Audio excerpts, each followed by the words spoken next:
Hey everybody, welcome to BrickVault. Today is another LEGO Top 10 Mocks of the Week episode where I show you guys the coolest custom creations I happen to see people building in LEGO throughout this last week. And like always, links to everything and a whole lot more are in the description below, and I highly recommend you check out the flickers of these different LEGO designers and artists. Like always, there's a whole heck of a lot more than just 10 designs in this video, and that's because the creativity and amazing designs coming from people from all over the world just never ceases to stop by any means. In fact, it looks like it's only speeding up in terms of different cool custom creations. Now moving on, this week in our web store, the Tri-Fighter or the Droid Tri-Fighter minifig scale build from Thomas Jenkins has gone up, and it truly is one of those more ambitious and difficult designs to approach. Not too many people have attempted the Tri-Fighter in the past, and I think Thomas has absolutely knocked this one out of the park. It is surprisingly strong and requires a lot of patience and dexterity to put together. It is certainly a difficult one at that. It certainly paid off for us. I know Ramon's fingers were pretty sore after he finished this build,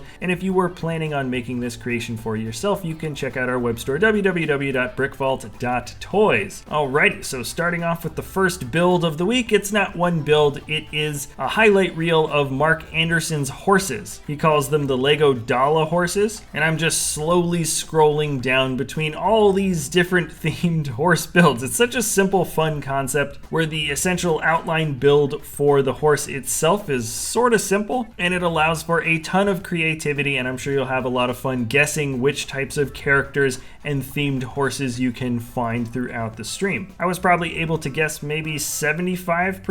So anyways, this is a fun one. It is not just one build, but all of them that takes up the first slot. And I don't go in any order from best to worst, by the way. This next one is a series of builds from the designer Okai. My personal favorite one is the It's a Trap vignette. Had the privilege of seeing this at Bricks LA recently, and I also hadn't realized that the other vignette, Force Ghosts, was also from him as well. This has a wonderful visual trick that is used to make the actual Force Ghosts appear, sort of like a hologram. And though I've seen this one several times in the past, it still is an amazing creation. This is the General Grievous wheel bike chase. I missed him this year around at Bricks LA. Normally I usually get to chat with him, but it's just funny that some of these builds I was really admiring on their own, and then looking through Flickr I found out that they were his design sort of after the fact, so that was kind of fun. Number 3 moving down the line is from DOGOD Brick Design. The official title is DOGOD 2020 Counting Money Brings Joy to My Life. Not the most disagreeable statement, I'd say, and this hamster looks amazing. The beady eyes look wonderful. The build for the nose has a slight indentation with the pink there, which is a wonderful subtle little touch. Also, you can even see some teeth, which is the shape of some studs that are splitting away from the bottom ever so slightly there. I appreciate the use of those old hinge pieces that make up the toes and fingers of the hamster holding onto the lucky money, I suppose. And the shapes and proportions are just awesome. It actually looks like the size of a rather large guinea pig. Or hamster. Is that a hamster or a guinea pig? Now number 4 is from Soccer Kid 6. It's called Holt Watermill, and this designer has been doing structures from this particular semi-medieval time period. Not quite medieval, I don't know exactly how to call it, but it's just an excellent combination of well-realized styles. The thatched roof is wonderful. It's a series of plate pieces that are actually resting angular ever so slightly. The design for the plaster and wood on the outside looks great, and the stonework on the bottom has a surprisingly clean technique as well. On top of all that, this whole thing splits open in the middle, and it reveals a really well realized interior. Everything about this build is great. The floorboards and the wood on the inside is very thick. Kind of gives you the impression that this really is a hand-built house, and you can definitely appreciate the fact that the chimney has working fireplaces. Like the actual chimney is hollow,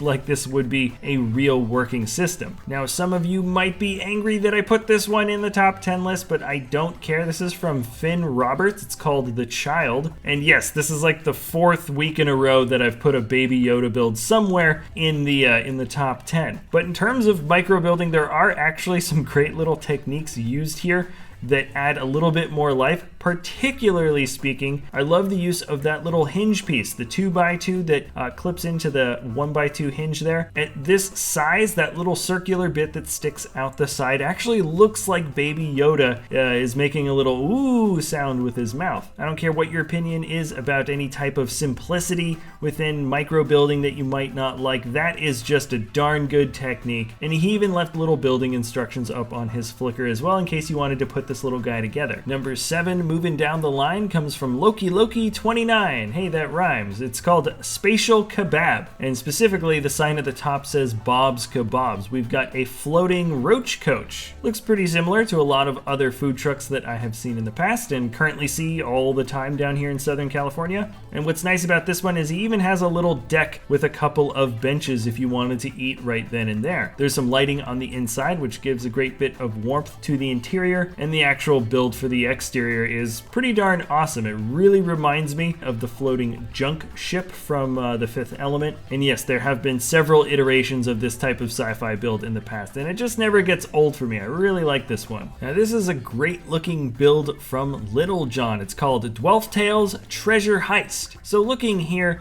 between the Dwelf Tales books, you can see a wonderful nature build with some nice trees and some elves or dwelves hanging out with a trap set beneath the travelers on top. So this does give you the impression that this is perhaps a story that comes from the books that has been animated into real life in between them, which in and of itself is a great concept, but this is an actual story that's unfolding right in front of us. The description is in the Flickr if you want to see the entire thing, but you get the general impression there is some nice cargo that these elves want to get, and they've set up a trap door with a net beneath the ground so they can catch the transported cargo. The building techniques all around still look excellent. This isn't just a conceptually nice build. It excels in all categories, including technique, color combination, and just overall concept. It's just a really, really fun one. This is from Jako of Nerogue, and it's called the Temple of Caerus. This model has a lot of things going for it. It is massive. It's built on several levels, which is really nice. You can see a couple of different stairways leading up the rather mountainous terrain, and at the top we have a wonderfully Greek-inspired built temple. The color detailing is subtle here, and the build for the white columns is particularly nice. It really does capture a very authentic style of column that I think many people have seen before, yet put into this particular building technique, I have not seen that before. The trees are thin and spindly, but they look very organic, and the vegetation feels real, along with the broken and craggled rocks kind of spread around